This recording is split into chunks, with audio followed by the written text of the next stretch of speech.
आप सभी को मेरा प्यार भरा नमस्कार।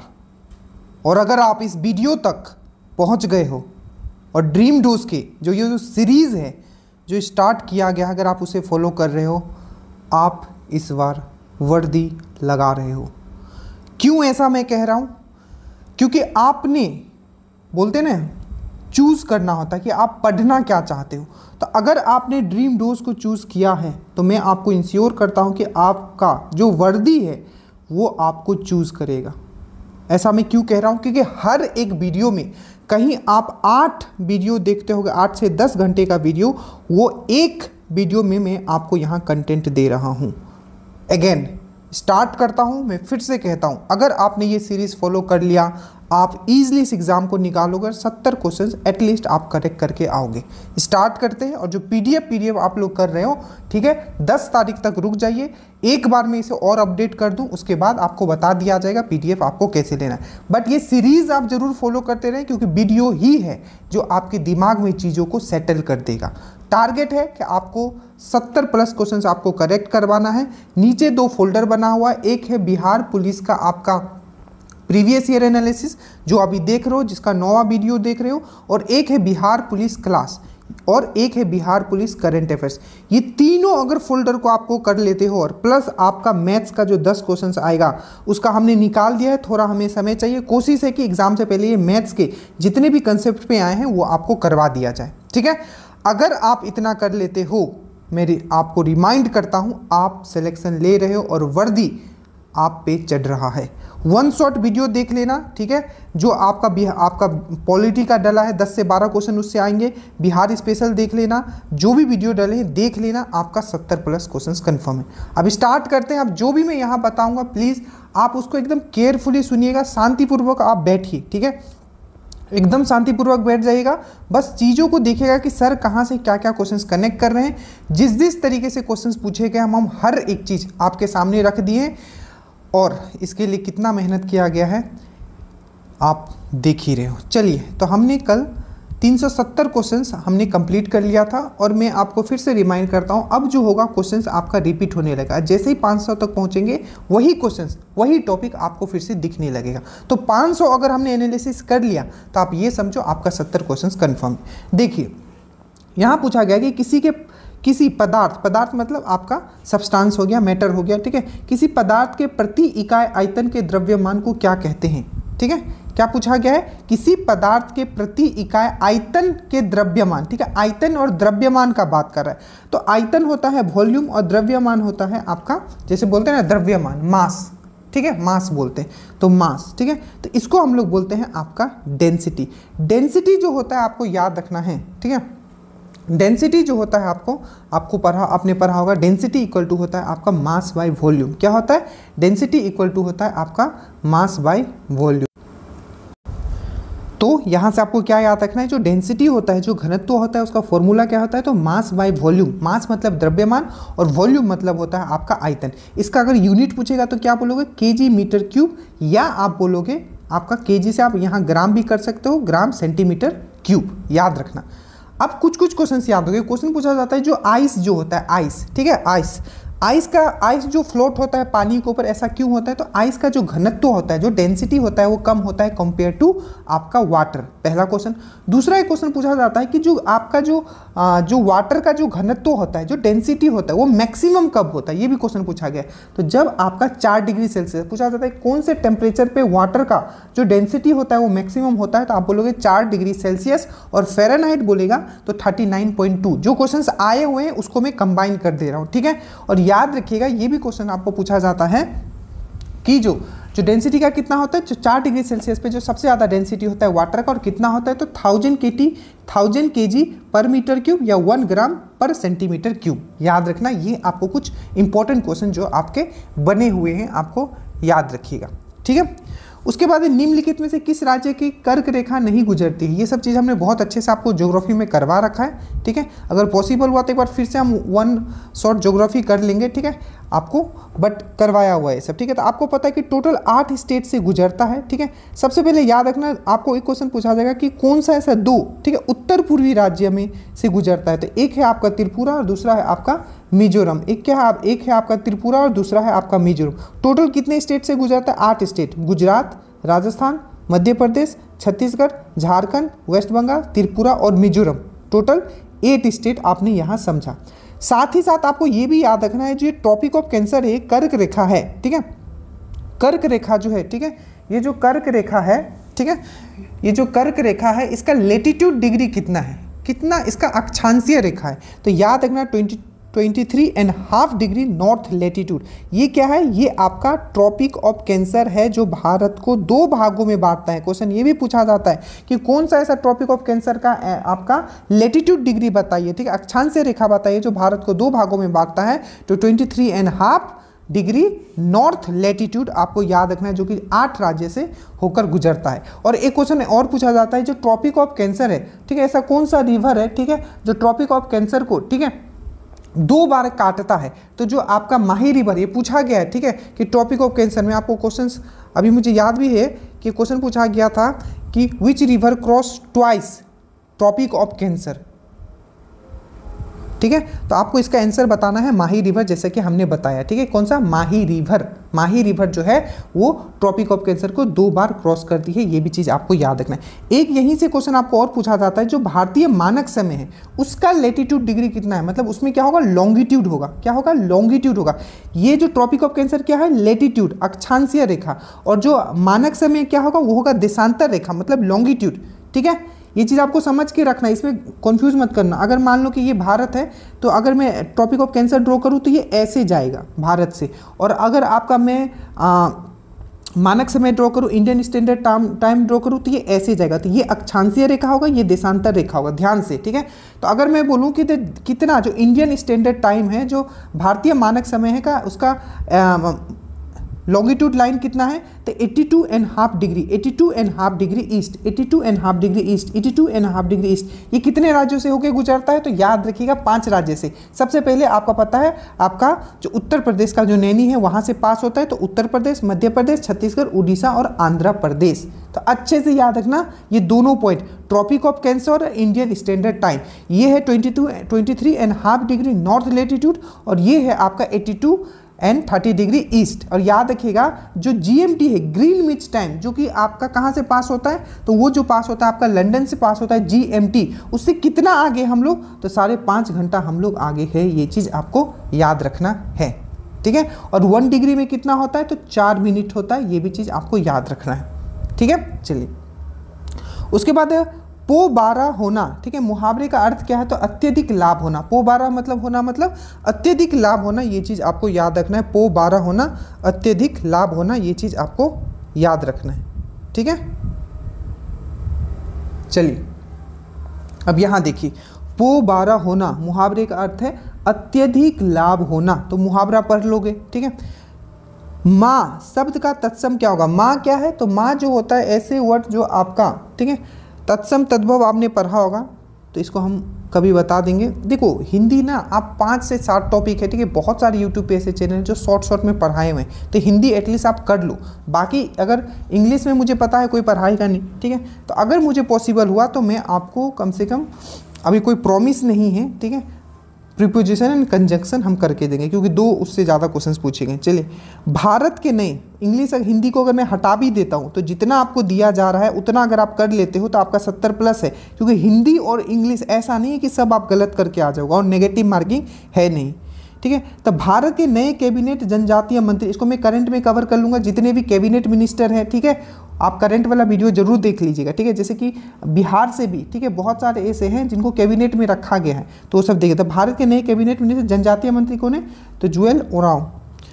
भूख की संतुष्टि, अब देखो साइंस के क्वेश्चन देखो, एक भी बाहर नहीं जाएगा। भूख की संतुष्टि का एहसास मस्तिष्क के किस हिस्से से होता है? मैंने आपको क्या बताया था, जो भी अंदर से फीलिंग होता है वो किसके कारण होता है? हाइपोथैलेमस। अंदर से जो फील आ रहा है आपको, इनर फीलिंग। जैसे हाइपोथैलेमस को हम लोग क्या बोलते हैं? Master of master grand. पहला क्वेश्चन। दूसरा क्वेश्चन हमने आपको क्या समझाया था? जल्दी करेंगे क्योंकि ये सब कर चुके हैं। मास्टर ऑफ मास्टर ग्लैंड बोलते हैं। बॉडी का इसको थर्मोस्टेट बोलते हैं, क्योंकि बॉडी का टेम्परेचर, ये भी पूछा गया था, बॉडी का टेम्परेचर कौन मेंटेन करके रखता है, तो वो है आपका हाइपोथैलेमस, ठीक है। और मैंने आपको ये भी समझाया था कि बॉडी का टेम्परेचर 37 डिग्री सेल्सियस होता है,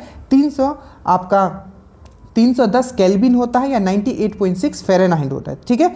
तो जब भी अंदर से आए, जैसे कि भूख लगना, प्यास होना, लव का फील आना, एंगर फील आना, सेक्सुअल फीलिंग आना, ये जितनी भी चीज़ है ये सब होता है आपका हाइपोथैलेमस के कारण। और जैसे ही बाहर से कोई चीज़ फील होगा, जैसे ठंडा लगना, बाहर से ठंडा लग रहा है, ठीक है, गर्म लगना, ठीक है, सुई चुभना, तो ये सब जो होता है ये थैलेमस के कारण होता है। हाइपोथैलेमस के कारण जितना भी फीलिंग आएगा, अग्र मस्तिष्क, जैसे कि भूख लगना, प्यास होना, ठीक है, भूख लगना, प्यास लगना, लव का फीलिंग, एंगर का फीलिंग, सेक्सुअल फीलिंग, ठीक है, जैसा भी हो, ये सब जितना अंदर से फीलिंग आएगा वो हाइपोथैलेमस के कारण होगा। प्लीज़, ब्रेन पूरा मैं करवा चुका हूँ, एक बार देख लीजिएगा, उसको रिपीट नहीं करेंगे। सब वीडियो बस कंप्लीट करके जाना, ठीक है, हंसते हुए फिर बाहर आओ। विश्व पर्यावरण दिवस 2024 पूछा था, मैंने 25 यहाँ कर दिया। मेजबान देश कौन है, तो याद रखिएगा इस बार है रिपब्लिक ऑफ कोरिया, ठीक है, रिपब्लिक ऑफ कोरिया जो है आपको याद रखना है, रिपब्लिक ऑफ कोरिया। और इस बार का जो आपका थीम है, तो याद देखिएगा, जाके एक स्पेशल मैंने करंट अफेयर्स में डाल दिया है, इंपॉर्टेंट डेज, पक्का जाके देख लेना, ठीक है। बाकी स्टैटिक में मैं इसी वीडियो में सीरीज जो चला है इसमें मैं कवर कर रहा हूँ। तो beat plastic pollution, republic of Korea याद रखना, beat plastic pollution, beat plastic pollution. तो का मेजबान देश कौन है, ठीक है, मेजबान देश कौन है विश्व पर्यावरण दिवस, तो आपको याद रखना है Republic of Korea, Republic of Korea, ठीक है, ठीक है। और इस बार इसका जो ये कौन है आपका, ये थीम क्या है, तो बीट प्लास्टिक पोल्यूशन। और कब मनाते हैं हम लोग, तो 5 जून को हम लोग वर्ल्ड इन्वायरमेंट डे हम लोग मनाते हैं 5 जून को, ठीक है। जो चीज़ कर चुके हैं मैं रिपीट नहीं कर रहा हूँ, क्योंकि एक बार जब हम लोग एनालिसिस पूरा कवर कर लेंगे, जो यूनिक क्वेश्चंस होगा, तब पूरा का पूरा आपका सिलेबस ही कवर हो जाएगा। भारत में अधिकतर क्षेत्रफल कौन सा भौतिक क्षेत्र का है, सबको पता है। जो सबसे ज़्यादा क्षेत्र है वो मैदानी भाग है, ठीक है, मैदानी भाग है। एक बार और एक क्वेश्चन और पूछा गया था, अगर आपको पहले याद हो, तो जो पठारी भाग है कितना परसेंट हो, तो याद रखिएगा पठारी भाग जो है 27% है, ये भी याद रखिएगा। 1857 के क्रांति के समय कानपुर को कौन नेतृत्व कर रहा था, ये पहले भी कवर कर चुके हैं, नाना साहब। एक बार जल्दी से देखते, मैंने आपको बताया था बेगम हजरत महल, जिनको महक परी भी बोला जाता था, और ये वाजिद अली शाह जो कि आखिरी नवाब थे। आखिरी नवाब कौन थे अवध के, तो वाजिद अली शाह, ठीक है। और अवध को कब मिलाया गया था, तो 1856 में, ठीक है, 1856 में आपको कुशासन के रूप में, कुशासन है बोल के क्या मिला लिया था, किसने मिला लिया था 1856 में, याद रखना कब मिलाया गया था अवध को, पूछा गया है। Awadh included in which year in British, ठीक है, तो आप क्या बोलोगे, 1856 में कर लिया गया था, किसके, डालहौजी के द्वारा 1856 में कर लिया गया था, 1856 में डालहौजी के द्वारा कुशासन के नाम पे, ठीक है। तो बेगम हजरत महल याद रखना, लखनऊ याद रखना, और ये महक परी के नाम से भी जाने जाते थे, ठीक है। लियाकत अली कहाँ से ले रहे थे, इलाहाबाद से ले रहे थे। बहादुर शाह जफर आपको पता है ये दिल्ली से थे, बट इनका जो मेन जो कमांडर कौन था, वो था आपका बख्त खां। कानपुर से नाना साहब याद रखिएगा, तात्या तोपे। नाना साहब को धोंदू पंत के नाम से भी जानते, धोंदू पंत के नाम से किनको जाना जाता था, नाना साहब को, ठीक है। और याद रखिएगा तात्या टोपे को किस नाम से जाना जाता था, तात्या टोपे को रामचंद्र पांडुरंग, ठीक है। आपको पूछा गया है कि Tatya Tope is also known as, तो रामचंद्र पांडुरंग आपको याद रखना है, रामचंद्र पांडुरंग आपको याद रखना है, ठीक है। झांसी से रानी लक्ष्मीबाई, बरेली से खान बहादुर खां, फैजाबाद से मौलवी अहमदुल्ला, और याद रखिएगा बिहार से बाबू कुंवर सिंह, आपको अच्छे से याद रखेंगे, पहले कर चुके हैं, ठीक है। संघीय व्यवस्था कहाँ से लिया गया, संघीय मतलब होता है फेडरल गवर्नमेंट। अब जल्दी से देखते हैं सोर्स ऑफ कॉन्स्टिट्यूशन, जो कि दरोगा के लिए भी बहुत ही इंपॉर्टेंट है, कि क्या चीज़ हमने कहाँ से लिया है, जल्दी से एक बार हम लोग कवर करेंगे, जितना मैं बताऊंगा उतना कर लें। एक है गवर्नमेंट ऑफ इंडिया एक्ट 1935, यहाँ से क्या क्या लिए, तो ऑफिसर ऑफ गवर्नर, गवर्नर का जो ऑफिस है हमने ये कहाँ से लिया है, तो constitution government of India act 1935। Emergency का जो प्रोविजन हमेशा याद रखना, जब भी बोलेगा इमरजेंसी का जो एक कंसेप्ट है, इमरजेंसी का, ठीक है, आपातकाल का जो कंसेप्ट है, कहाँ से लिया है हम लोग, गवर्नमेंट ऑफ इंडिया एक्ट 1935 से। बट यही पूछे कि इमरजेंसी के समय जो आपका जो फंडामेंटल जो आपका राइट्स होता है उसको सस्पेंड कर दिया जाता है, ठीक है, तो वो कहाँ से लिया है, तो जर्मनी से। कंसेप्ट समझ के रखना, suspension of fundamental right, fundamental rights को एंड कर दिया जाता है 20 और 21 वाले आर्टिकल को छोड़ के। कौन सा, 20 और 21 आर्टिकल को छोड़ के फंडामेंटल राइट्स जो है एंड कर दिया जाता है, ठीक है। वो चीज़ हमने कहाँ से लिया है, तो सस्पेंशन ऑफ फंडामेंटल राइट हमने जर्मनी से लिया है, ठीक है। पर जो सिंपल बोलेगा कि इमरजेंसी का जो एक कंसेप्ट है हमने संविधान में अपना कहाँ से लिया है, तो आपको याद रखना हमने कहाँ से लिया है, तो गवर्नमेंट ऑफ इंडिया एक्ट 1935 से लिया है। यूएस से हमने क्या क्या लिया, आप जल्दी से हम लोग देखते हैं। न्याय पूर्वावलोकन बहुत बहुत बहुत इंपॉर्टेंट है, और याद रखना न्याय पूर्वावलोकन का जो शक्ति होता है ये भी पूछा गया है, सुप्रीम कोर्ट और हाई कोर्ट दोनों के पास होता है, याद रखिएगा। इम्पीचमेंट ऑफ प्रेसिडेंट, प्रेसिडेंट का जो इम्पीचमेंट किया जाता है अनुच्छेद 61 में बताया गया है आपका महाभियोग के बारे में, तो ये भी हमने कहाँ से लिया है, तो आपका यूएस से। और जितना भी सुप्रीम कोर्ट ये सब वाला जो बात आएगा, ठीक है, ये सब आपको यहीं से, जैसे removal of supreme court and high court जज, ये भी कहाँ से लिया हमने, यहीं से लिया है। और पोस्ट ऑफ वाइस प्रेसिडेंट याद रखना बहुत इंपॉर्टेंट है, ठीक है, पोस्ट ऑफ वाइस प्रेसिडेंट हमेशा याद रखना, प्रेसिडेंट को हटाने की प्रक्रिया जो यूएस से हमने लिया है। और पोस्ट ऑफ जो वाइस प्रेसिडेंट का जो पोस्ट है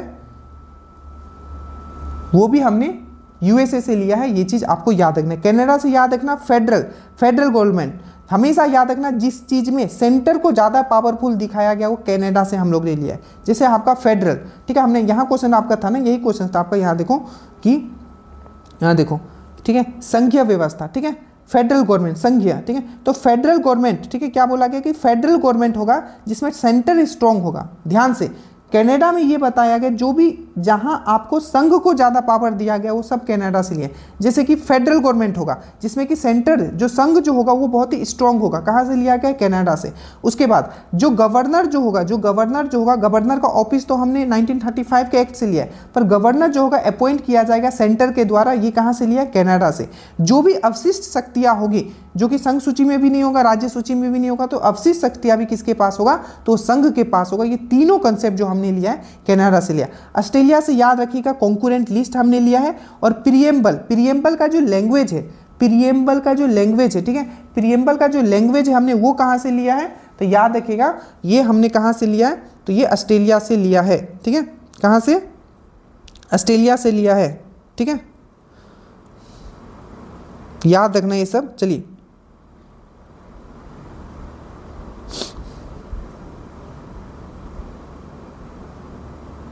आगे चलते हैं।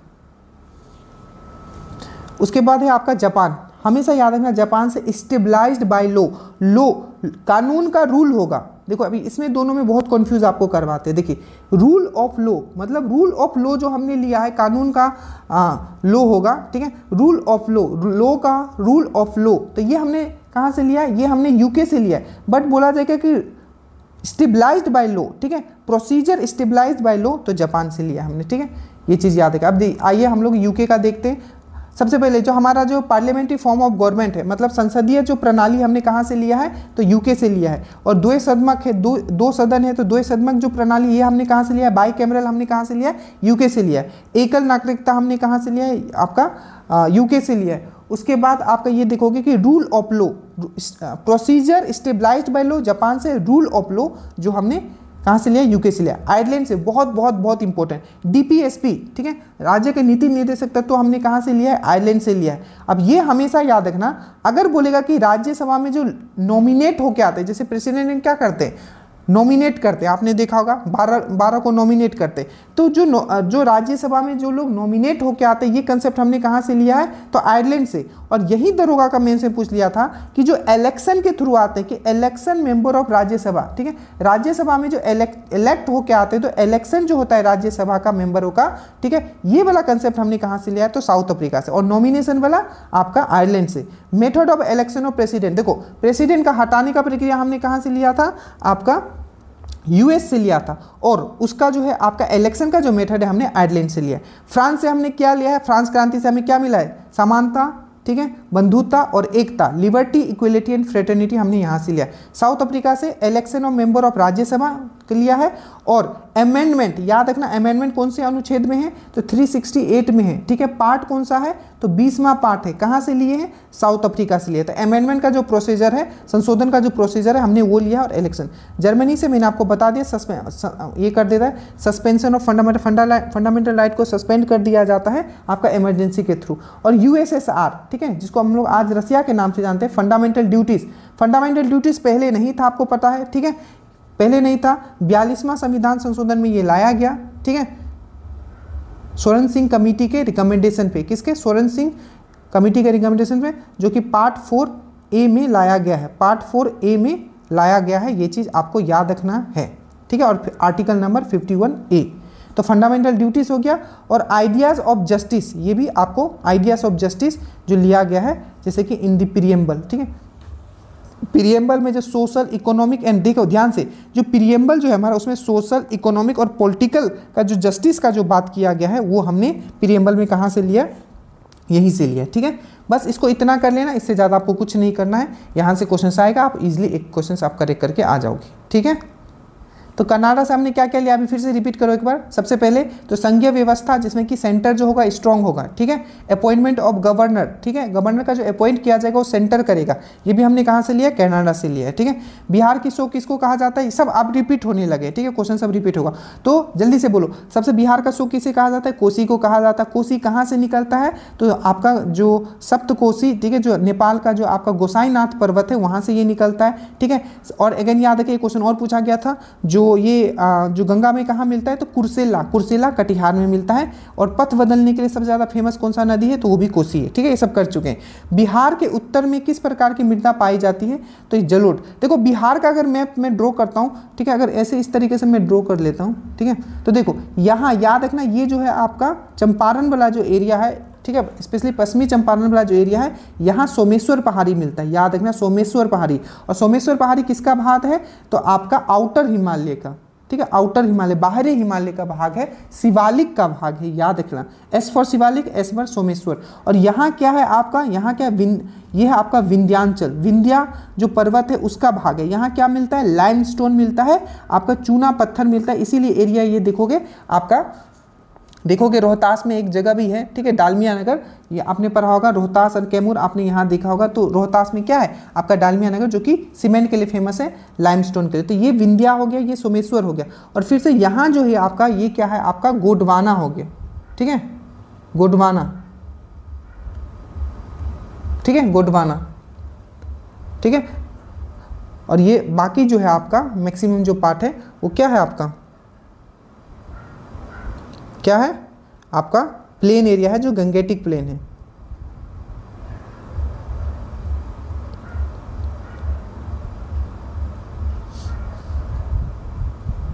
चलिए आगे चलते। तो ये कुछ भी अगर पूछे तो आपको याद रखना है सब चीज़, ठीक है।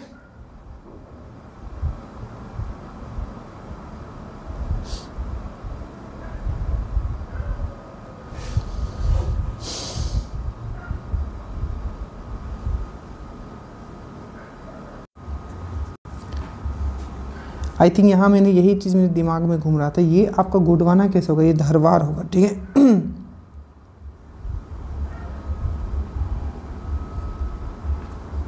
एक मिनट इसको सही कर लेता हूँ।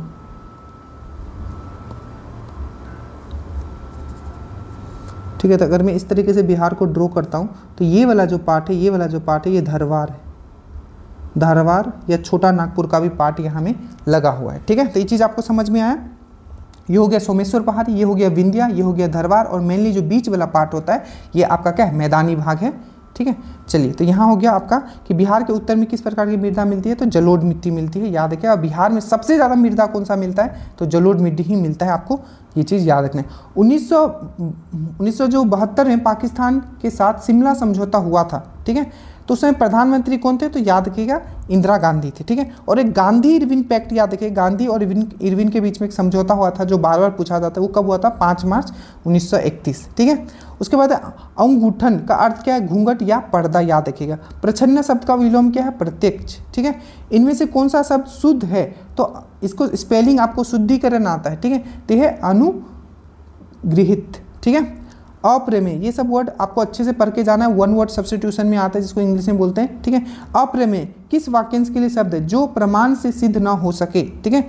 उसके बाद क्लोरोफॉर्म, ये सब मैं आपको करवा चुका हूँ। क्लोरोफॉर्म का क्या होता है, CHCl3, ठीक है। एनेस्थीसिया में भी क्लोरोफॉर्म को यूज किया जाता है। और एक आपका पूछा था कि चूना पत्थर क्या होता है, कैल्शियम कार्बोनेट। जितने भी फॉर्मूला से आपको केमिस्ट्री वाले बने हैं, मैंने आपको ऑलरेडी PDF में लगा दिया, और वीडियो आपका यूट्यूब पे भी पड़ा हुआ। एलम का भी फॉर्मूला पूछा गया था, वो हम आगे देखेंगे, ठीक है। उसके बाद लिंगयात समुदाय की स्थापना 12वीं सदी में किसने किया था, तो ये महात्मा, ठीक है, बस वनन ने किया था। तो ये कुछ यूनिक क्वेश्चन एक मुझे ये दिखा था, ठीक है। तो ये किसी एग्जाम से इन्होंने उठाया होगा, ठीक है, तो घबराना नहीं, एक क्वेश्चन अगर ऐसा दिख जाए तो।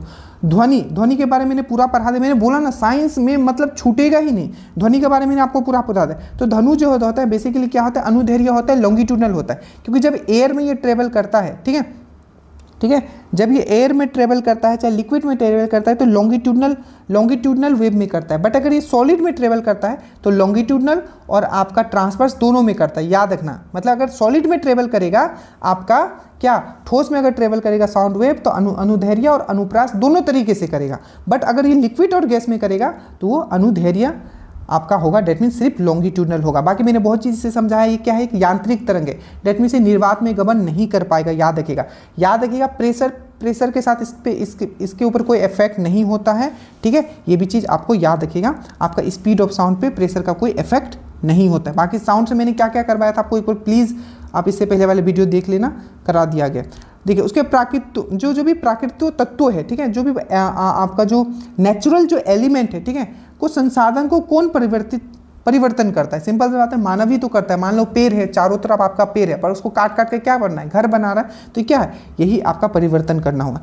कृत्रिम पारिस्थितिकी तंत्र मतलब होता है आपका जो आर्टिफिशियल जो आपका इकोसिस्टम है का उदाहरण है। तो याद रखिएगा आर्टिफिशियल इकोसिस्टम का उदाहरण क्या है, फसल युक्त खेत, क्योंकि फसल क्या है, वो हम लोग लगाते हैं, ठीक है, वो नेचर के द्वारा नहीं लगाया गया। तो क्या है, वो एक कृत्रिम पारिस्थितिकी तंत्र है, डेट मीन्स आपका क्या है, एक आर्टिफिशियल आपका क्या है, आपका आर्टिफिशियल क्या है, आपका क्या है, आर्टिफिशियल क्या है, वो आपका एक सिस्टम। एक चीज और याद रखना, दो वर्ड याद रखना, एक होता है इकोसिस्टम और एक होता है इकोलॉजी, ठीक है, ठीक है। आई थिंक एक बार क्वेश्चन पूछा गया था, हु कॉइंड इकोसिस्टम, तो ये आई थिंक क्वेश्चन पूछा गया था, और एक पूछा गया था इकोलॉजी पे। तो ये दोनों याद रखना, इकोसिस्टम किसने दिया था, पारिस्थितिकी तंत्र किसने दिया था, ठीक है, तो ये दिया था टेंसले ने। तो मैंने बोला था इस सिस्टम में रहोगे तो पूरा टेंशन में रहोगे, ठीक है, तो पारिस्थितिकी तंत्र बोले तो टेंसले ने दिया था। और एक था इकोलॉजी, तो इकोलॉजी जो किसने दिया था, तो इकोलॉजी जो दिया था हैकल ने दिया था आई थिंक, ठीक है। आई थिंक क्वेश्चन में पूछा गया था हु कॉइंड इकोलॉजी, ठीक है, तो इन दोनों का आपको याद रखना है, ठीक है, कि इसको हैकल ने दिया था इकोलॉजी को, ठीक है, पारिस्थितिकी को, ठीक है, पारिस्थितिकी को किसने दिया, तो आपको इकोलॉजी को दिया हैकल ने, HECKEL हैकल, और इकोसिस्टम पारिस्थितिकी तंत्र को किसने दिया, डेट मीन्स इकोसिस्टम को किसने दिया, तो टांसले, इकोसिस्टम टांसले, इकोलॉजी हैकल, अच्छे से याद रखना, क्वेश्चन पूछा गया। अब देखो जो भी हम लोग बात करते हैं, एक आर्टिफिशियल इकोसिस्टम है, एक पारिस्थितिकी, ठीक है, मतलब एक आपका कृत्रिम पारिस्थितिकी तंत्र है, उसको हम लोग बोलते हैं XC2 बोलते हैं, ये आपका इन्वायरमेंट में पर होगा। XC2 क्या होता है, तो मान लीजिए कोई ऐसा जगह जहां से हम लोग क्या करते हैं, जैसे कि देखो ये है XC2 मतलब क्या होता है, जैसे कि आप देखो बोटनिकल गार्डन, वनस्पति उद्यान, चिड़ियाघर, ठीक है, बीज बैंक, ठीक है, और एक्वेरियम ये सब क्या है, ये हमने बनाया है, तो क्या हो गया, ये आपका XC2 का एग्जांपल है। बीज बैंक ये भी क्या है, XC2 है। चिड़ियाघर भी क्या है, XC2 है, ठीक है। चिड़ियाघर मतलब यहाँ से बाघ क्या करते हैं हम लोग, बाघ क्या जंगल से उठाते हैं और चिड़ियाघर में रख देते हैं, तो ये क्या है, ये क्या आर्टिफिशियल चीज़ है, ये क्या है, कृत्रिम इकोसिस्टम है, कृत्रिम पारिस्थितिकी तंत्र। तो जितने भी कृत्रिम पारिस्थितिकी तंत्र होते हैं, आर्टिफिशियल इकोसिस्टम होते हैं, उसको हम लोग XC2 बोलते हैं। XC2 मतलब बाहर ले गया, X बाहर ले गया, ठीक है, XC2, ठीक है। तो वनस्पति उद्यान, चिड़ियाघर, बीज बैंक, एक्वेरियम, ये सब क्या XC2 है, ये पारिस्थितिकी तंत्र का उदाहरण है, ठीक है, जैसे खेत हो गया ये सब। और एक होता है इन सिटू क्या है, तो ये क्या है, आपका नेचुरल इकोसिस्टम का एग्जांपल होता है, जैसे कि राष्ट्रीय उद्यान, नेशनल पार्क में क्या है, जहां जो जानवर था उसको उसी के अंदर रखा गया है, बस उसको अच्छे से मैनेज करके रखा गया है। वन्यजीवी अभ्यारण्य, बायोस्फीयर रिजर्व, ठीक है, तो ये सब जितने भी चीजें, ठीक है, ये सब क्या है, आपका इन सिटू के एग्जाम्पल है। तो इन सिटू जब भी बोले तो याद रखना ये प्राकृतिक, ठीक है, पारिस्थितिकी तंत्र होता है, आपका नेचुरल इकोसिस्टम होता है। वही XC2 बोलेगा तो ये क्या है, कृत्रिम पारिस्थितिकी तंत्र। पवित्र उपवन क्या होता है, पवित्र उपवन मतलब मान लो कि कहीं एक पेड़ लगा हुआ है, उसको हम लोग पूजते हैं, तो पेड़ जहाँ है वहीं पूजते हैं, ठीक है, फिर उस पेड़ को हम अपने घर में लेके नहीं आ जाते, तो वो भी एक प्राकृतिक, ठीक है, इकोसिस्टम का एग्जाम्पल है, याद रखना, ठीक है। रावत भाटा परमाणु, ठीक है, संयंत्र कहाँ है, रावत भाटा परमाणु संयंत्र कहाँ है, तो राजस्थान में। अब देखो जल्दी से एक बार देख लेते हैं, बहुत अच्छे से आपको हर एक चीज़ करवाया गया अगर आप ड्रीम डोज से जुड़े हुए हो, ठीक है। इतना मेहनत कर दिया गया है कि आप इजली इस बार वर्दी ले लोगे। तारापुर अगर हम लोग बात करें, जो कि सबसे पहला देश का पहला नाभिकीय ऊर्जा केंद्र कौन था? तारापुर था, जो कि 1969 में लगा था, महाराष्ट्र में है, ठीक है। अमेरिका का हेल्प से लगा था, ट्रिक से ये मैं याद करवा चुका हूँ आपको।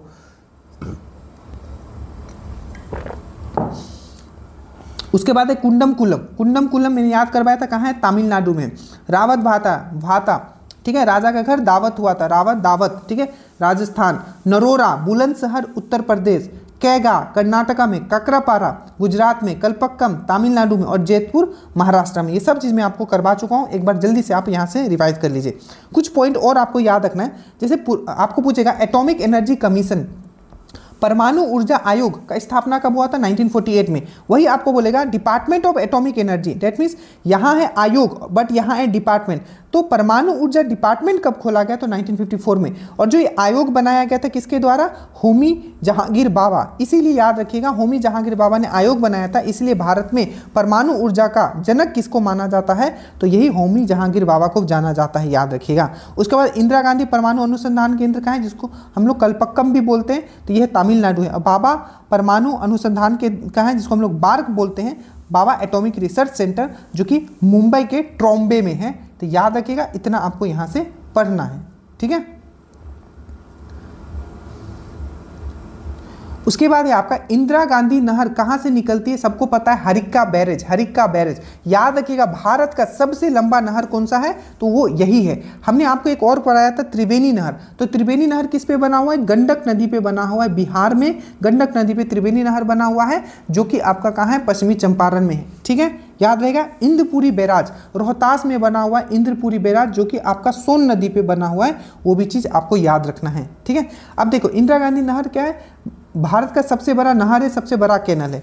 ये कौन से दो नदियों पे बसा हुआ है? मतलब तो सतलज और ब्यास के मिलने का कॉन्फ्लुएंस जो है, ठीक है, सतलज और ब्यास जहाँ मिलता है वहीं से ये नहर निकलता है। और कहाँ है ये नहर? तो पंजाब में है, याद रखिएगा, ठीक है। अब देखो, जैसे कि मैंने आपको इटली का एकीकरण पढ़ाया था, उसी तरीके से एक और मैं वीडियो ऐप पे आपका डलेगा, जिसमें आप पढ़ोगे जर्मनी का एकीकरण। ये स्पेशली टारगेट दरोगा को करके किया जा रहा है, क्योंकि वर्ल्ड हिस्ट्री का क्वेश्चन उसमें रहेंगे 2 से 3 और 6 से 7 टॉपिक से रहेंगे, तो आपका पूरा का पूरा कवर हो जाएगा, ठीक है। तो ये 1848 में जर्मनी असेंबली की स्थापना कहाँ हुई थी? तो सेंट पॉल जर्ज में हुआ था।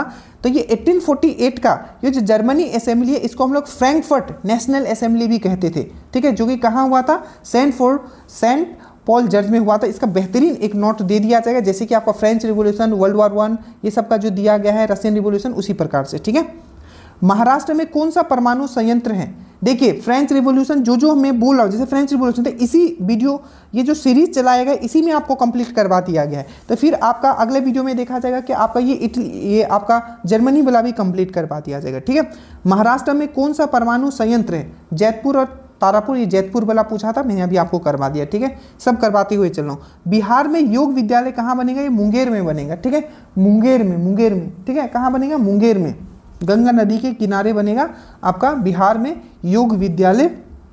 भीम बांध का है, भीम बांध का है, तो भीम बांध भी मुंगेर में है, याद रखिएगा। भीम बांध का है तो मुंगेर में है, याद रखिएगा, ठीक है। अब देखो, कहलगांव थर्मल पावर प्लांट कहाँ है? तो भागलपुर में। भागलपुर को हम लोग और किस नाम से जानते हैं? तो सिल्क सिटी के नाम से भी जानते हैं, भागलपुर, ठीक है। भागलपुर में क्या है? विक्रमशिला जो विश्वविद्यालय है, विक्रमशिला यूनिवर्सिटी है, किसने बनवाया था विक्रमशिला यूनिवर्सिटी? बिहार स्पेशल का 2 वीडियो मैंने दिया, बस वही कर लेना, बस काम तमाम, ठीक है। तो आपका याद रखिएगा, जो भागलपुर है, पहला याद रखोगे Kahalgaon thermal power plant Bhagalpur में। विक्रमशिला जो आपका जो डॉल्फिन सेंचुरी है, विक्रमशिला जो डॉल्फिन अभ्यारण्य, वो कहाँ है? वो भी आपका भागलपुर में है। और याद रखिएगा, जो विक्रमशिला जो आपका विश्वविद्यालय है, जिसको धर्मपाल ने बनवाया था, वो भी कहाँ है? भागलपुर में है, ठीक है। सिल्क सिटी किसको कहा जाता है? तो भागलपुर को कहा जाता है। वाल्मीकि नेशनल पार्क का है, तो वेस्टर्न चंपारण है, पश्चिमी चंपारण में। और याद रखिएगा, अभ्यारण्य बोले डॉल्फिन अभ्यारण्य, तो ये भागलपुर में, पर डॉल्फिन अनुसंधान केंद्र बोले, जो इंडिया का एकमात्र डॉल्फिन अनुसंधान केंद्र है, वो कहाँ है? तो वो आपका पटना में है, याद रखना। ये आपका मैथ्स का क्वेश्चन है, हाईलाइट मैंने कर दिया है। मैथ्स एक दिन देखो, मैथ्स के जितने मैंने आपको ऐप पे करवा दिया, अगर आप उतना कर लिया तो आपके क्वेश्चंस नहीं छूटेंगे। तो ऐप वाला वीडियोस आप जरूर कर लीजिएगा, अगर आप दरोगा वाले कोर्स बैच में हो तो, ठीक है। एक गाड़ी ये कर लेंगे, देखो मीटर पर सेकेंड, ठीक है, किलोमीटर पर आवर, बस ये सब चेंज करने आना चाहिए आपको, ठीक है। इसको कर लेंगे, घबराने की बात नहीं। जजिया कर को किसने समाप्त किया था? देखिए जजिया कर का अगर हम लोग बात करें तो सबसे पहले अगर जजिया कर का जो इन्वेंशन होता है, मतलब शुरुआत जो होता है, देखिए भारत में क्या था, पहले मुस्लिमों का, मुस्लिम नहीं थे, ठीक है। तो ये जो आपका भारत है जिसमें कि अभी आप देख रहे हो पाकिस्तान, अफगानिस्तान, ये सब ठीक, ऑलमोस्ट ईरान तक आप मान के चलो, ठीक है। तो पूरा भारत, तो भारत में जो पहला आक्रमण होता है, मुस्लिम आक्रमण होता है, जो मुस्लिम बाहर से लोग आते हैं भारत में, ठीक है, वो पहले कौन मुस्लिम होते हैं? तो वो अरब मुस्लिम होते हैं। रियल मुस्लिम जो थे आपके, जो अरब मुस्लिम सबसे पहले आपके यहाँ आते हैं, जिसका नाम था, पहला सफल आक्रमण जो होता है मोहम्मद बिन कासिम का होता है, और उस समय जो राजा होता है सिंध पे वो होता है दाहिर होता है, ठीक है। तो सबसे पहले ये जो 1712 में मोहम्मद बिन कासिम आता है, यही आपका क्या लगाता है, आपका जजिया कर लगाता है गैर मुसलमानों पे, याद रखिएगा, गैर मुसलमानों पे। बट ये क्या करता है, ब्राह्मणों को फिर ये नहीं लगाता है, और छोटे बच्चों पे भी ये नहीं लगाता है, ठीक है। तो बट आगे चल के क्या होता है, भारत में जजिया सबसे पहले यहाँ लिखा कि जजिया कर को किसने समाप्त किया था? तो ऑप्शन में अगर अकबर, वहाँ आपका अभी क्वेश्चंस के ऊपर है, मैं पूरा इसको समझा देता हूँ। तो यहाँ दिया है मुगल बादशाह अकबर। भारत में जजिया कर सबसे पहले मोहम्मद बिन कासिम 1712 में वो आता है, तब लगाता है।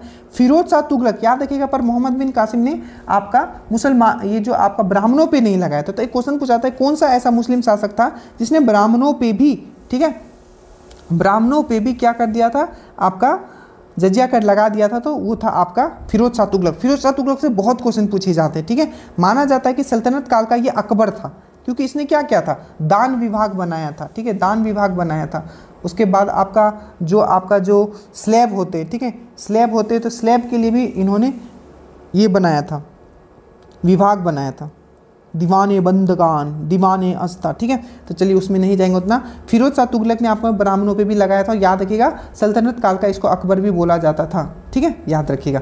उसके बाद क्या हुआ था, औरंगजेब ने 1769 में जजिया कर लागू कर दिया। देखो अकबर ने हटाया, बट एक क्वेश्चन पूछा जाता है, फिर से इसको लागू कर दिया था। तो 1679 में फिर से औरंगजेब ने इसको लागू कर दिया था, जिसे पहले अकबर ने समाप्त कर दिया था।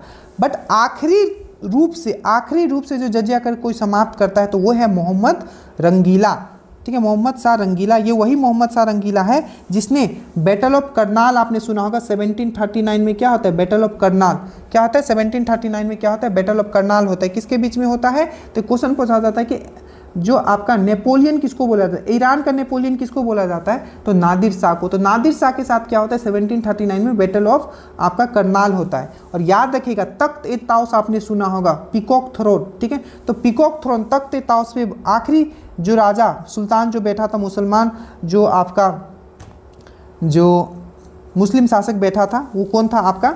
तो ये था आपका मोहम्मद शाह रंगीला। इसके बाद क्या होता है, तो इसके बाद क्या होता है, इसको ये जो तख्त ताउस जो है और कोहिनूर हीरा जो है, ये जो नादिर शाह है वो लेके चला जाता है। ये चीज़ आपको याद रखना है, ठीक है। तो ये सब कॉन्सेप्ट मैं आपको पहले भी बता चुका हूँ। आइडेंटिफाई दी टेंस यूज, यहाँ आपको टेंस आपको देखना है, ठीक है। तो टेंस आपको आइडेंटिफाई करने आता है तो आप ये ईजिली कर लोगे, बड़े आसान से आप कर लोगे कि ठीक है, कि इसका क्या होगा, ठीक है, बड़े ही आसान से कर लोगे आप। इसका क्या होगा, देखो टेंस में देखो, वेलकम टू दी सेरेमनी। तो वेलकम कर रहा है, मतलब ये तो एक तो समझ में आएगा कि प्रेजेंट तो हो गई, ठीक है, टू दी सेरेमनी, ठीक है। तो इनडेफिनिट टेंस है, प्रेजेंट इनडेफिनिट टेंस है, ये चीज़ इसको आपको समझ में आ गया। हाइपन का यूज़ क्यों करते हैं, ऐसे सिंबल देते हैं, ऐसे सिंपल। तो क्या करते हैं, दो वर्ड को करने के, to join the words together, hyphen ऐसे देते हैं ना, बीच में दो वर्ड के बीच में ऐसे जो खींचते हैं, तो वर्ड्स को ज्वाइन करने के लिए हाइपन देते हैं, ठीक है। उसके बाद है fill in the blanks, correct option, my mother was proficient. अब वहाँ लिखा होगा इन ऑफ द, क्या होगा, तो माई mother was proficient in English, क्या होगा, इन इंग्लिश, ठीक है। चेंज दी वॉइस, वॉइस वाला आपका दरोगा में भी दो क्वेश्चन पूछा जा सकता है, वॉइस को चेंज करना, डायरेक्ट इनडायरेक्ट, ठीक है। He drop him out of the train, ठीक है, उसने ड्रॉप कर दिया out of the train. He was driven out of the train by us, ठीक है, ये चीज़ याद रखना। तो घबराना नहीं है, ठीक है, सब देख के इतना तो कर दिया। आपका टारगेट देखो, मैं फिर से कह रहा हूँ, आप घबराओ मत, ठीक है। अगर 100 क्वेश्चन हैं, ठीक है, 17 से 18 क्वेश्चन आपको उसके हिंदी के, या मान लीजिए 15 क्वेश्चन आपको हिंदी इंग्लिश मिला के आया, ठीक है। तो हिंदी के आप इजीली कर लोगे, और इंग्लिश के अगर एक दो छूट भी जाते तो कोई प्रॉब्लम नहीं है, बाकी तो कर लोगे, ठीक है। और आपका अगर आप गर्ल हो, ठीक है। कटअप पे हम लोग बात करेंगे, अगर गर्ल हो तो 50+ लाओगे तो एकदम फुल सेफ रहोगे, और अगर आप बॉयज़ हो तो अगर 60+ लाओगे तो एकदम फुल सेफ हो, एकदम कोई टेंशन नहीं है आपका, ठीक है। आप 100 क्वेश्चन में 60+ नहीं ले आओगे, आराम से ले आओगे, सिर्फ PDF और वीडियो देख के चल जाओगे। तो मानव कंकाल में कुपिका कहाँ पाया जाता है, बहुत ही अच्छे से मैंने आपको समझाया पूरा। कुपिका बहुत ही इंपॉर्टेंट है, जिसको हम लोग एल्वियोली बोलते हैं। एक बार जल्दी से हम लोग देखते हैं, आपका यहाँ देखिए जो श्वसन तंत्र जो होता है, एक क्वेश्चन साइंस का बाहर नहीं जाने देंगे, एक क्वेश्चन, ठीक है। देखो अगर हम लोग श्वसन तंत्र का अगर हम लोग बात करते हैं तो क्या क्या क्वेश्चन पूछा गया है, ठीक है। सबसे पहले देखो एक क्वेश्चन पूछा जाता है फेरिंग्स से, ग्रास नली से पूछा जाता है कि जो आपका जो विंड पाइप है, ठीक है, जो विंड पाइप है जिससे हवा अंदर आता है, और एक जो है आपका मुख गुहा जिससे हम लोग खाना खाते हैं। तो विंड पाइप का और फूड पाइप का, विंड पाइप जिससे हवा आता है और फूड पाइप जिससे खाना खाते हैं, तो विंड पाइप और फूड पाइप का कॉमन कौन सा जगह होता है, तो वो है आपका फेरिंग्स, याद रखना पहला क्वेश्चन, जिसको ग्रास नली बोलते हैं। दूसरा क्वेश्चन एपिग्लोटिस से पूछता है कि खाना जो है, देखो जैसे हम लोग सांस लेते हैं, ठीक है, तो जो श्वास नली है उसमें खाना नहीं जाता है, क्यों नहीं जाता है, एक ढक्कन होता है, उस ढक्कन को हम लोग क्या बोलते हैं, एपिग्लोटिस। 2 क्वेश्चन। तीसरा क्वेश्चन आपको पूछा जाता है जो आपका वॉइस बॉक्स है, जो स्वर यंत्र है या स्वर तंत्र आप बोलो, तो वॉइस बॉक्स को क्या बोलते हैं, तो लैरिंग्स बोलते हैं, इसको लैरिंग्स। और एक क्वेश्चन पूछा जाता है कि एडम एप्पल कहाँ मिलता है, एडम एप्पल, तो गला में जो गिल्ठी निकला होता है उसको हम लोग एडम एप्पल बोलते हैं, ठीक है। अब ये है आपका ट्रैकिया 2 भागों में टूटता है, अच्छे से याद है, ट्रैकिया जब 2 भागों में टूटता है, ठीक है, तो वो बनता है आपका ब्रोंकी। क्या बनता है आपका, क्या बनता है, यहाँ से ट्रैकिया, यहाँ से ब्रोंकी। अब फिर ये छोटे छोटे बातों में टूटता है तो उसको हम लोग बोलते हैं ब्रोंकियोल। और ब्रोंकियोल में यहाँ गोल गोल देखोगे ये होता है आपका एल्वियोली। तो एल्वियोली आपको कहाँ मिलता है, कुपिका में मिलता है। इसका मेन काम क्या है, तो जो ब्लड जो है, ठीक है, आप देखते हो कि मैंने आपको पढ़ाया है, आपको पुल्मोनरी आर्टरी मैंने आपको पढ़ाया था, याद आया, पुल्मोनरी आर्टरी मैंने आपको पढ़ाया था, ठीक है। फुसफुस धमनी, तो फुसफुस धमनी क्या करती है, ये एल्वियोली के पास आती थी, एल्वियोली के पास आती थी तो क्या होता था, फुसफुस धमनी में अशुद्ध रक्त होता था, उसमें CO2 होता था, तो CO2 इसको दे देता था और ऑक्सीजन अपने अंदर ब्लड के अंदर लेके फिर से आपका बॉडी में चला जाता था। तो मेनली इसका जो काम है ये गैसों का एक्सचेंज वाला काम होता है, CO2 ले लेता है ब्लड से और O2 उसको दे देता है। और कौन सा प्रोसेस है, तो आपका डिफ्यूजन प्रोसेस है। तो याद रखना है जितना भी चीज़ मैंने बताया है कुपिका को लेके सब यहीं से क्वेश्चंस रहेंगे, ठीक है। सबसे ज़्यादा किस सब्जेक्ट का क्वेश्चंस रहता है ये तो पता है ना, साइंस के रहते हैं। साइंस में आप क्या हो, आप मास्टर हो। चलो उसके बाद देखो एल्वियोली का बात करते हैं तो क्या करता है, एक्सचेंज ऑफ गैस होता है, ऑक्सीजन को लेता है, CO2 को बाहर छोड़ता है, ठीक है। लैरिंग्स क्या होता है, लैरिंग्स मैंने आपको बताया था, ठीक है। स्वर तंत्र क्या है, तो लैरिंग्स क्या है, आपका वॉइस बॉक्स है। फेरिंग्स क्या है, कॉमन जगह होता है, किसके बीच में कॉमन जगह होता है, तो वायु मार्ग और भोजन नली के बीच में, ठीक है, याद रखिएगा।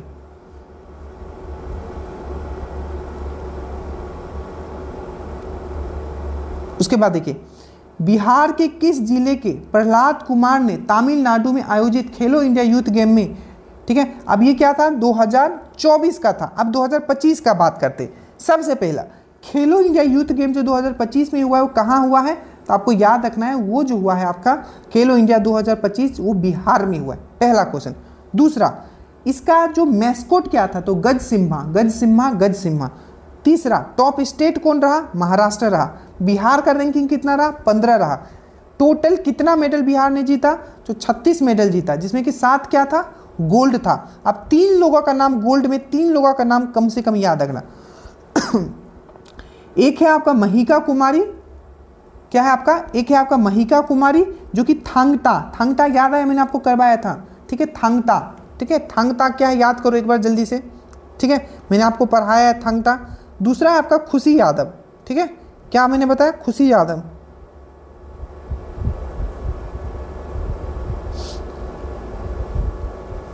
थांगता, थग लिया, मनी थग लिया।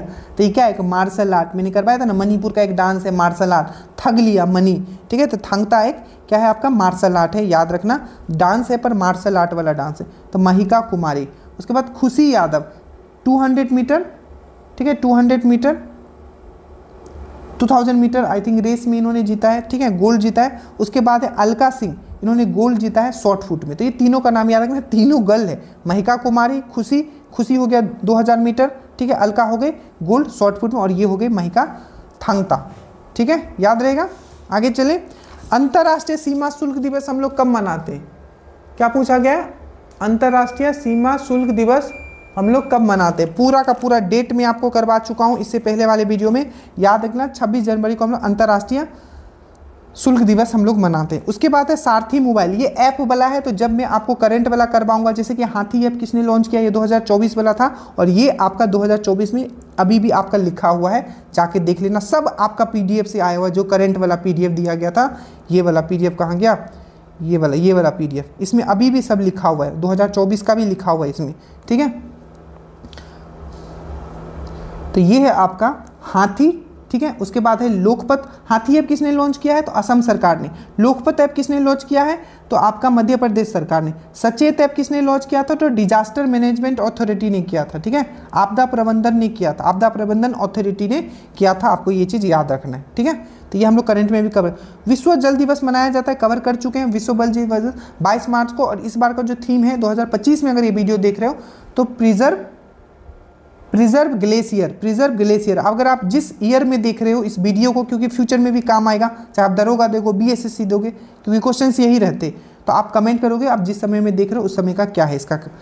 उसके बाद है विश्व खाद्य दिवस कब मनाया जाता है। अब देखो, अगर आप मेरे स्टूडेंट हो, हमेशा मैं 3 चीज़ एक साथ करवाता हूँ। एक है विश्व खाद्य दिवस 16 अक्टूबर, विश्व खाद्य सुरक्षा दिवस मतलब वर्ल्ड फूड डे 16 अक्टूबर, वर्ल्ड फूड सेफ्टी डे 7 जून, और विश्व मृदा दिवस 5 दिसंबर, वर्ल्ड सॉइल डे 5 दिसंबर, ठीक है, अच्छे से याद रखना। तो विश्व खाद्य दिवस 16 अक्टूबर, विश्व खाद्य सुरक्षा दिवस 7 जून, और विश्व मृदा दिवस 5 दिसंबर आपको याद रखना है, ठीक है। चंपारण सत्याग्रह 1917, ये सब हम लोग कर चुके हैं। प्रारूप समिति के अध्यक्ष कौन थे, बी.आर. अम्बेडकर। प्रारूप समिति कब फॉर्म हुआ, तो 29 अगस्त, 7 मेंबर थे, सब चीज़ डिस्कस किया जा चुका है। संपूर्ण क्रांति का नारा किसने दिया था, याद रखिएगा, संपूर्ण क्रांति, ठीक, कंप्लीट फ्रीडम का जो नारा दिया था, जिसको हम लोग क्या बोलते हैं, क्वेश्चन भी पूछा गया था आपका दरोगा में, लोक नायक के नाम से किनको जाना जाता है, तो जेपी नारायण, जयप्रकाश नारायण को हम लोग लोक नायक के नाम से जानते हैं।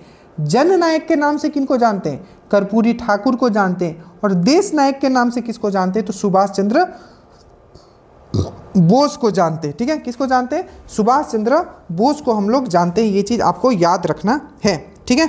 जननायक कर्पूरी ठाकुर, देश नायक आपको सुभाष चंद्र बोस। और सुभाष चंद्र बोस के जन्म पे 23 जनवरी को हम लोग क्या मनाते हैं, पराक्रम दिवस मनाते हैं। 23 जनवरी को हम लोग क्या मनाते हैं, पराक्रम दिवस हम लोग मनाते हैं, ये भी चीज़ आपको याद रखना है, ठीक है।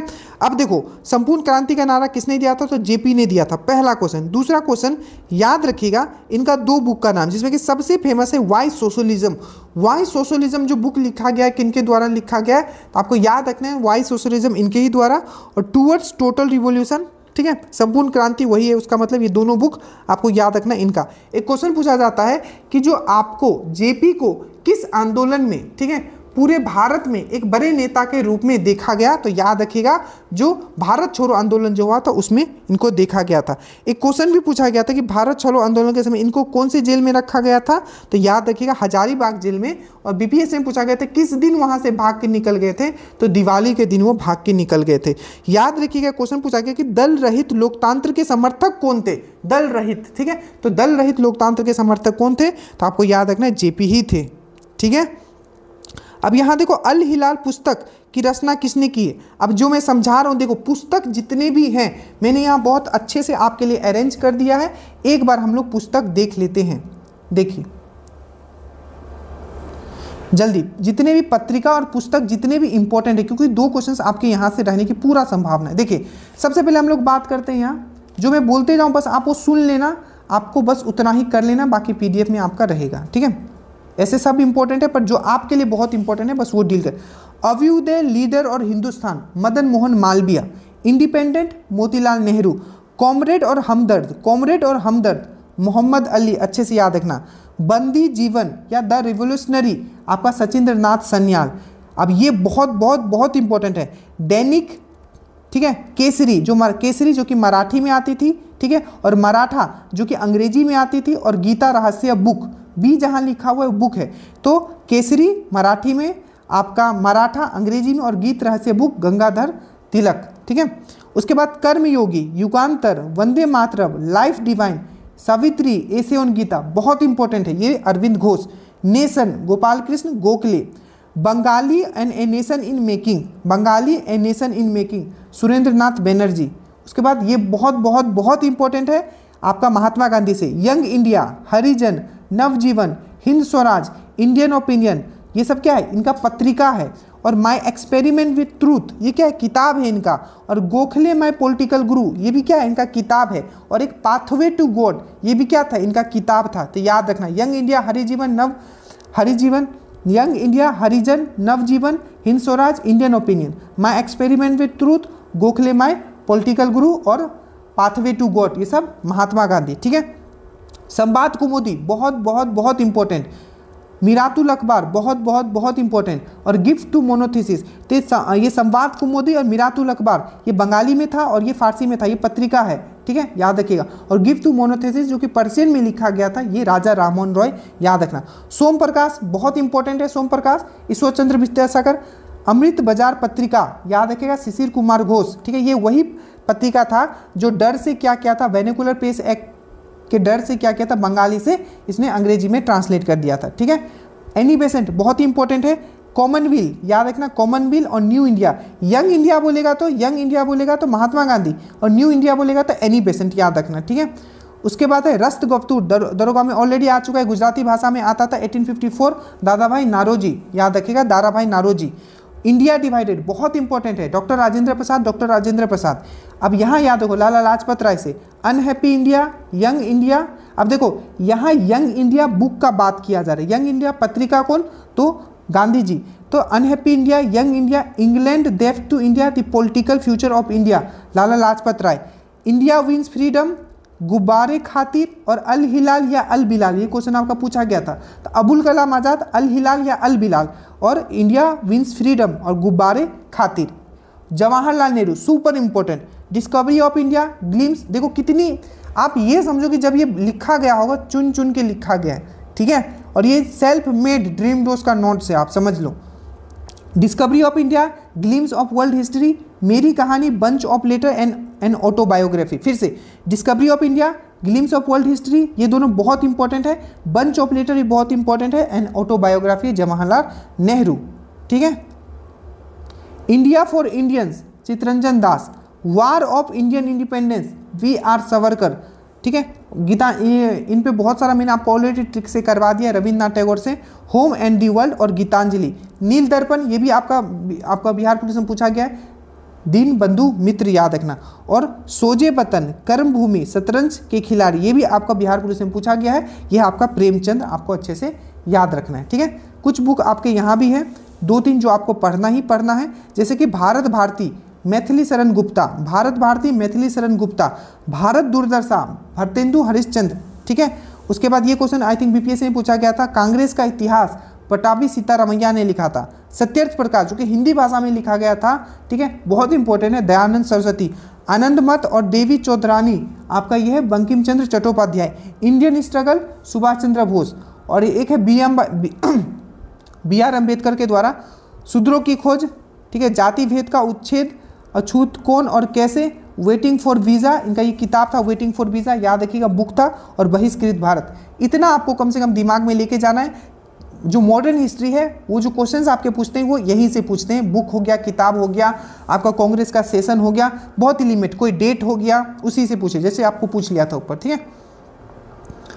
उसके बाद है आपका अल हिलाल, मैंने आपको करा दिया। 1H2 बराबर कितना होता है। अब देखो 1H2 मतलब आपका पूछ रहा है, आप सिंपल इसका एटॉमिक मास निकाल लो। क्या निकाल लो, एटॉमिक मास। हाइड्रोजन का क्या निकाल लो आप, एटॉमिक मास निकाल लो। यही क्वेश्चन आपको पूछा गया है। अब हाइड्रोजन एक ऐसा तत्व है, एलिमेंट है, जो कोई भी एग्जाम हो ये आता ही आता है। ठीक है, तो चलिए एक बार देख लेते हैं। एक हाइड्रोजन का जो बराबर होता है इसका एटॉमिक मास, ठीक है, जो द्रव्यमान होगा, ठीक है, एटॉमिक मास जो होगा ये कितना होगा, 2.01568। ऐसे तो 2 ही याद रखा जाता है, बट अगर एग्जाम में पूरा आ गया 2.01568 ग्राम पर मोल। अब हाइड्रोजन का थोड़ा हम लोग बात कर लेते हैं, क्योंकि साइंस के सबसे ज़्यादा क्वेश्चंस आएंगे।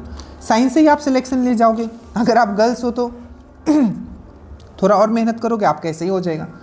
हाइड्रोजन का अगर हम लोग बात करते हैं तो सबसे पहले याद रखना, हाइड्रोजन डाई एटॉमिक है, मतलब हमेशा H2 के फॉर्म में लिखा जाता है, पहला क्वेश्चन। दूसरा याद रखना, सबसे हल्का तत्व और गैस कौन सा है? सबसे हल्का तत्व और गैस कौन सा है? हाइड्रोजन। आपका बिहार पुलिस में पूछा गया था कौन सा ऐसा गैस है जो पॉप, जब जलता है तो पॉप साउंड आता है, तो वह है आपका हाइड्रोजन।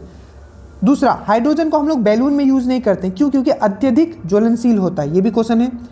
एक क्वेश्चन पूछा गया दरोगा में कि कौन सा ऐसा तत्व है जो हर एसिड में पाया जाता है, तो वह है आपका हाइड्रोजन। इसके बाद आपको पूछा गया कि पूरे ब्रह्मांड में सबसे ज़्यादा कौन सा तत्व पाया जाता है, तो बोलोगे हाइड्रोजन।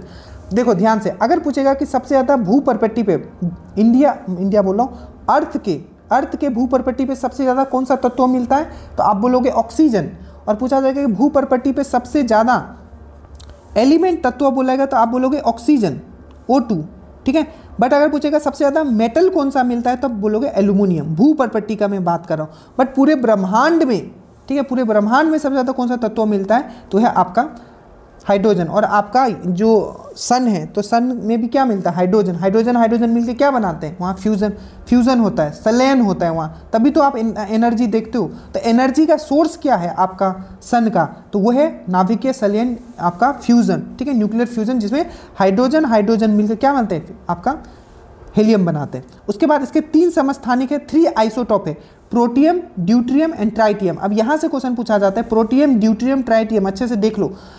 इसका कौन सा ऐसा समस्थानिक है जिसमें आपका क्या है? आपका न्यूट्रॉन नहीं होता है, तो प्रोटियम में न्यूट्रॉन नहीं होता है, याद रखना। एक पूछा जाता है कि कौन सा इसका समस्थानिक है जो एक रेडियोधर्मिता शो करता है, रेडियो एक्टिविटी, वो है ट्राइटियम। ये क्या है? डायोटॉमिक है नेचर में। इसका खोज किसने किया था? हेनरी कैवेंडिश ने किया था। ये सब क्वेश्चंस आपके आए हुए हैं, याद रखिएगा। स्ट्रेंजर गैस किसको बोलते हैं? तो जेनॉन को बोलते हैं, जिसका एटॉमिक नंबर 54 है। क्विक सिल्वर किसको बोलते हैं? तो पारा को बोलते हैं, जो कि जिसका सिंबल Hg होता है और एटॉमिक नंबर 80 होता है। सबसे हल्का धातु पूछेगा, ये सबसे हल्का तत्व है, ये धातु नहीं है। तो सबसे हल्का धातु क्या होता है? लिथियम होता है। और सबसे भारी धातु कौन सा बोलेगा? तो ऑस्मियम होगा, जिसका एटॉमिक नंबर 76 होता है। लिथियम का एटॉमिक नंबर कितना होता है? तो 3 होता है। और पूछा जाएगा कि कौन सा ऐसा अक्रिय गैस है जिसका बाहरिया जो सेल होता है, देखिए जितने भी अक्रिय गैस होंगे, जितने भी इनर्ट गैस होंगे, उसके बाहरिया जो सेल होगा उसमें 8 इलेक्ट्रॉन होते हैं। बट एक ही ऐसा आपका जो अक्रिय गैस है जिसका बाहर में कितना है? सिर्फ एक है। सिर्फ एक ही ऐसा अक्रिय गैस है जिसका बाहरी सेल में सिर्फ 2 इलेक्ट्रॉन है, वो है आपका हीलियम। फ्यूचर फ्यूल किसको बोला जाता है? भविष्य का ईंधन हाइड्रोजन को फ्यूचर फ्यूल बोला जाता है। फ्यूचर मेटल किसको बोला जाता है? फ्यूचर भविष्य का धातु किसको बोला जाता है? तो टाइटेनियम को बोला जाता है, ठीक है। ये सब चीज़ आपको याद रखना है। चलिए, वर्ल्ड कप T20 में एक ग्रुप में कितने प्लेयर होते हैं? तो याद रखिएगा, अलग अलग पूल बनाया जाता है, तो एक में 5 होता है, ठीक है। अब ये देखो, ये सब क्वेश्चन आप छोड़ोगे, हाँ। पंडित बिरजू महाराज जी आ गए, तो क्या होगा आपका? क्या होगा जल्दी से बताइए। पंडित बिरजू महाराज का संबंध किस घराने से? तो लखनऊ। और ये क्या करते थे बिरजू महाराज? जल्दी से बताओ। क्या ये कथक करते हैं? क्या करते हैं? या कुछ ये बजाते हैं? आप जल्दी से बताना। मौलिक अधिकार संविधान के किस भाग में? ये सब चीज़ मैं कर चुका हूँ, इसमें नहीं जाएंगे। भाग 3 में है, 12 से लेकर 35 तक है, ठीक है। और मौलिक अधिकारों को हम लोग क्या बोलते हैं? तो मैग्ना कार्टा ऑफ हम लोग संविधान बोलते हैं, संविधान का मैग्ना कार्टा बोलते हैं। कहाँ से हमने लिया है? तो यूएस से लिया है। इसका बाकी में कौन सा इंपॉर्टेंट है मैं करवा चुका हूँ। भारत का सबसे ऊंचा बांध कौन सा? ये हो चुका है, टिहरी बांध है उत्तराखंड में। पूरा का पूरा बांध में आपको यहाँ अच्छे से लिस्ट बना के दे चुका हूँ, ठीक है। और टिहरी बांध कहाँ है? तो याद रखिएगा उत्तराखंड में है, भागीरथ और भील गंगा के संगम पे है। पुनपुन नदी किस दिशा से गंगा में मिलती है? देखो बिहार का मैंने बहुत अच्छे से आपको करवाया था, जल्दी से याद करो। अगर मैं ये बिहार इस तरीके से ड्रॉ करता हूँ, ठीक है, और गंगा इस तरीके से बक्सर के चौसा में एंट्री करती है, ठीक है, तो ऊपर नीचे से सबसे पहले कौन आएगा? यहाँ कर्मनाशा आएगा, जो कि विंध्या श्रेणी से निकलता है। उसके बाद सोन आएगा, ठीक है, जो कि अमरकंटक से निकलता है। उसके बाद आपका पुनपुन आएगा, फिर से यहाँ आप देखोगे क्यूल आएगा, अजय आएगा, इसी के बीच में आप यहाँ देखोगे निरंजना या फल्गु रिवर आएगा। तो याद रखना, विंध्या बोलूँ, कर्मनाशा बोलूँ, ठीक है, पुनपुन बोलूँ, ठीक है, कर्मनाशा बोलूँ, सोन बोलूँ, पुनपुन बोलूँ, ठीक है, या आपको निरंजना या फल्गु बोलूँ, क्यूल बोलूँ, अजय बोलूँ, ये सब जो है दक्षिण से आता था। याद रखिएगा, बहुत डिटेल में मैं करवा चुका हूँ, डिटेल में नहीं जाएंगे फिर, ठीक है। उसके बाद हम लोग करते हैं, ठीक है, कि किस शब्द में तत्पुरुष समास नहीं है? तो हर घड़ी में नहीं है, समास कन्फर्म है, यहाँ से आएगा। एड्रेस का हिंदी समानार्थक होता है पता। वह वाक्यों को शुद्ध करना है, मैं कुशल पूर्वक हूँ, मैं कुशल से हूँ, ठीक है। इसका उत्तर क्या हो जाएगा? मैं कुशल से हूँ, ठीक है। मुख्यमंत्री का शपथ किस अनुच्छेद में, आप जल्दी से आइए, ये सब मैं कर चुका हूँ, फिर से एक बार रिपीट कर लेते हैं इसको, स्पेशल राज्य में। तो देखिए सबसे पहले 63 में क्या था, जल्दी से बताइए।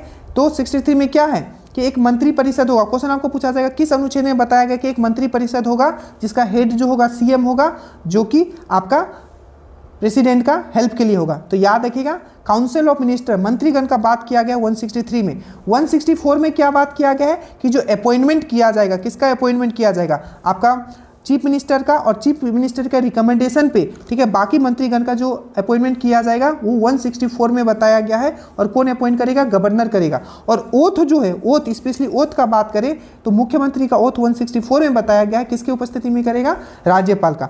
मुख्यमंत्री का कर्तव्य किसमें बताया गया, 167 में बताया गया। और प्रधानमंत्री का कर्तव्य किसमें बताया गया, अनुच्छेद 78 में बताया गया। और अगर मैं बात करूं राज्यपाल का नियुक्ति किसमें बताया गया, 155 में बताया गया है राज्यपाल का नियुक्ति, ठीक है। और राज्यपाल का नियुक्ति कौन करता है, तो प्रेसिडेंट करता है, याद रखिएगा, ठीक है। और देखो राज्यपाल की शपथ किसमें बताया गया, तो 159 में इसका शपथ है। और किसके सामने शपथ लेंगे, कौन दिलाएगा, तो राज्य के मुख्य न्यायाधीश दिलाएंगे। क्षमादान किसमें है आपका, किसका क्षमादान, आपका गवर्नर का क्षमादान 161 में है, ठीक है। और ऑर्डिनेंस जो होता है, ठीक है, अध्यादेश जो लाया जाता है आपका गवर्नर के द्वारा, कौन से अनुच्छेद में, 213 में। और इसको 6 सप्ताह के अंदर पास करवा लेना चाहिए, ये भी क्वेश्चन आपका पूछा गया था, ठीक है। उसके बाद आता है कि सनराइजर, उसके बाद क्या है आपका सनराइजर, ठीक है। सनराइजर हैदराबाद का कोच कौन है, ठीक है, सनराइजर का हैदराबाद का कोच कौन है, तो डैनियल विटोरी, ठीक है, डैनियल विटोरी है। देखिए इसको हम लोग बहुत अच्छे से करेंगे, 1 घंटा क्रॉस हो चुका है। कल से जो क्लास होगा कम से कम कोशिश रहेगा कि 1.5 घंटे का क्लास आपका कंटिन्यू किया जाए। देखिए तो सनराइजर हैदराबाद का कोच कौन था, तो याद रखिएगा डैनियल विटोरी, ठीक है। और जो इस बार देखिए सनराइजर का हैदराबाद का कोच कौन था, तो ये उस समय का था। अगर 2025 का अगर हम लोग बात करें, ठीक है, तो देखिए विनर कौन रहा है, तो आपका रॉयल चैलेंजर बेंगलोर रहा है। और रनर अप कौन रहा है, पंजाब किंग्स रहा है। अब हम लोग क्या करेंगे कि पूरा का पूरा, ठीक है, एक बार हम लोग देख लेंगे कि रॉयल चैलेंजर्स बेंगलोर, ठीक है, इसको हम लोग कल कर लेंगे कि कौन किसका कोच है, ठीक है, कौन किसका कैप्टन है। ये दरोगा में भी पूछा गया था एक्सरसाइज में। तो आज हम लोग इतना ही रखते हैं, बाकी कल कोशिश रहेगा कि कल से हम लोग 1.5 घंटे का क्लास करें ताकि हर चीज़ आपका कंप्लीट हो जाए। देखिए बस इतना करना है, बस ठीक है, इससे ज़्यादा आपको कुछ करना ही नहीं, पूरा मेहनत हमने कर दिया। So thank you so much, study well, study hard.